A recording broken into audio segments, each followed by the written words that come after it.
Alright, so here we are at the Enduro race this weekend, checking things out, looking around. And this is the place I stayed in last night, the Jayco. It's lovely. And we're getting ready to go riding. It's about 8 o'clock in the morning. There's the dirt sickle ready to go. So that's about it. And then the next thing you know, we'll be on the trail. So wish me luck. And here we go. Okay, so here I am at the line getting ready to take off. It's about 9:15 or so in the morning. You go right when it flips, right? Yeah, I have no idea what I'm doing. And basically, I found out throughout the course of the events, but when the clock turns to your row number, that's when you set off. And your row number is whatever it's assigned to you, and that's the one you show up at. So anyway, here I am. And the action begins, huh? Look at that. Right out of the gate here, I'm following behind this guy. Now this guy's younger than me, so that means he's in better shape. And also he is in an A class, I believe. But anyway, I'm doing my best to hang out with him. And we actually had some fun here, going back and forth a little bit, especially on the first section here. So this first section, I don't know how long it is, but all the sections are usually, 6 miles to 15 miles, depending on the Enduro race. I've only done a handful of these. Actually, I think this is the third one I've ever done in my life.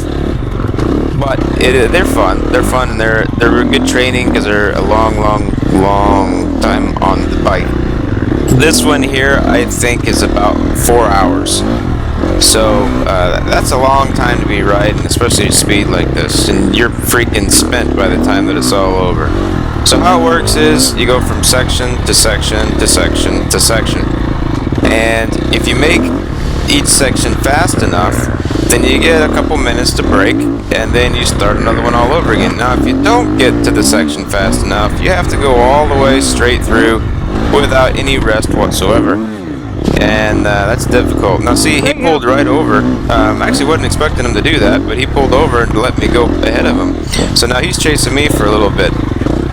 That's something else with the Enduros. You're supposed to pull over when a guy's behind you, because you're not racing the other racers. You're racing against the clock. So your position doesn't really matter on the row. It doesn't matter at all, actually. The only thing that matters is your time. So what they do is each section, they add up all the times together, and that's what determines your score. It's sort of like golf. It's like golf in the way that the lowest score wins. But that's kind of like as close to golf as this is, because this is pretty darn exciting, and golf is pretty darn not exciting. Anyway, moving on here, feeling good. Just booking it through these sections, having a good old time. Oh, little error. Oh! A little bit of error. A little error. That's alright. Not a big deal. Shake it off. That happens. So, tight trees, hit the bars. I got this thing with trees. I don't know what it is. But anyway, it just takes me a second. You see, I'm already back at it. Back in action. So, we're moving along. And I don't know why I made this first section so long in this video. Because it wasn't... this is like 90% of the video, this freaking first section. It's not that long. I guess I enjoyed it for some reason. So here I am, moving along, finding the trail. Dang, I hit every freaking tree. Yeah, and I did hit. I hit a lot of little trees there. There's a little open section I can go a little faster on. Now you don't get to preview anything, of course, so you have no idea which way this road turns or which way the arrows will take you. Sometimes they put you on these fire road things like this, sometimes they take you off, so you have no idea. So you just go as fast as you can. Oh, these guys. Oh, jeez. I am revving the bike up saying, get out of the way. These guys are supposed to do that. Just like the lovely A-Rider did for me by popping right out of the way. But this guy doesn't want to do that. I guess he doesn't realize that I'm behind him. He's got to hear me. I mean, he knows I'm there. He thinks he's fast enough to stay ahead of me. I don't know. Getting a little frustrated by him right here because it's, you know, it's this time. Come on, dude. Alright, I'm gonna see. This is important. Like, do I race him? Do I just race him? So now I'm in the trying to take shortcuts. There you go. Bam! Look at that. Gotcha. I don't know if he purposely did that or if he just made an error and I took advantage of it. But either way, I got around him. My gosh. Now here's another guy. Now look what this guy does. Pulls right over. Now that takes what? 2 seconds out of your time, maybe. So a little further down the trail, and guess what? It looks just the same. Kind of dusty out today. It hadn't rained in quite some time. Ah, palmettos. The rest of the world doesn't know what I'm talking about, but if you live in Florida, you certainly do, and they suck. Alright, there it is. Made it through. So here we are, test 2, getting ready to take off, and there we go. Now this time I let the younger and faster rider go ahead of me, so I can follow behind him and kind of see what he does. Also, the advantage, if I do smash into a tree again, he won't see it. Look at that soft sand right there, just sliding all over the place and that stuff.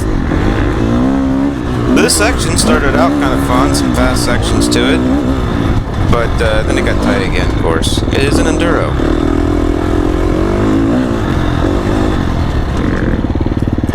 Again, you have no idea which way the road's going to turn because you don't get to preview it. Oh yeah, it was slick. I remember that.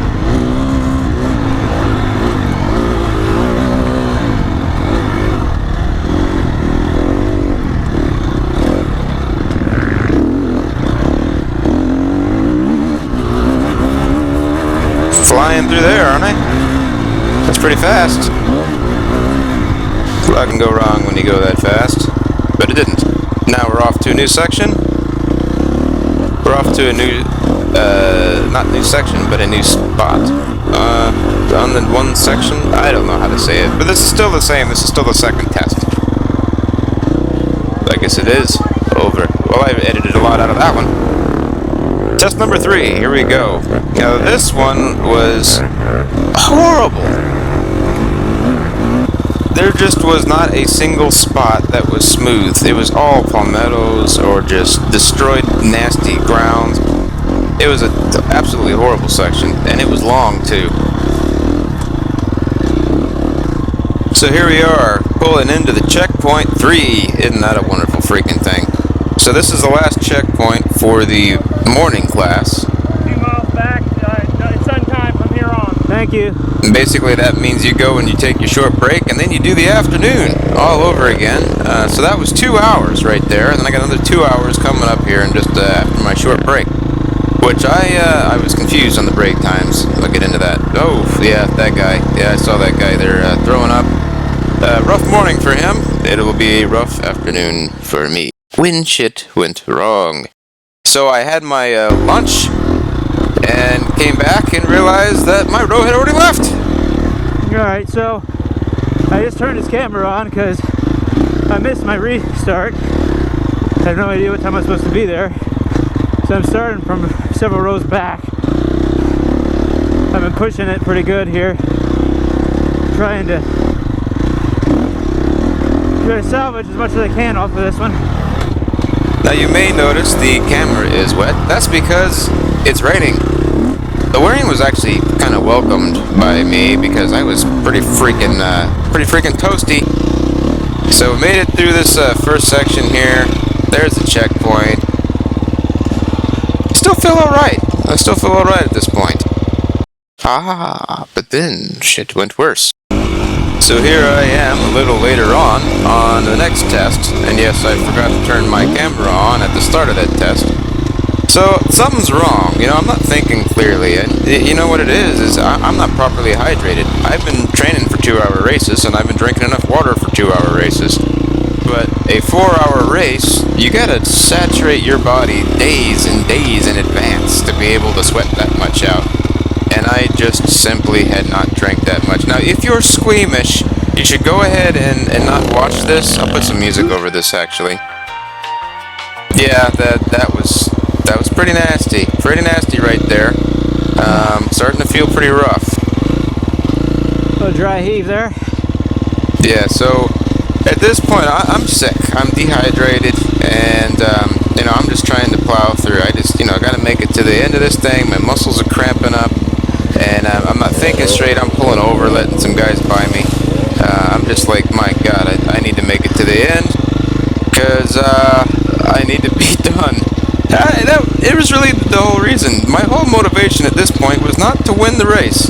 It was not to try to get good scores. It was nothing to do with championship points or anything. It's just all about, I cannot wait to get off of my motorcycle.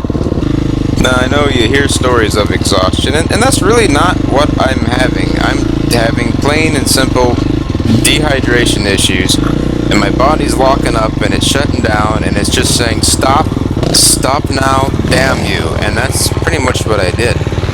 So I had to just stop there and do some heaving, you know, a little heaving. So I'm back at it again here, moving along, trying to finish. Look at the guys. Yay, I made it. I made it. Thank you, Jesus. I made it. I can't do it. But I have to do it, because that is the only way back to my truck. So here I am, getting past again, just trying to make it through this thing alive, and I do, obviously, because I'm here doing the voiceover, and there it is. I'm finally at the finish line, and I just get off the bike and collapse, and I'm done. So, I hope you enjoyed that as much as I did, or probably, hopefully, a little bit more than I did, since you didn't throw up. Anyway, thanks for watching. See you next time. We're racing coming up.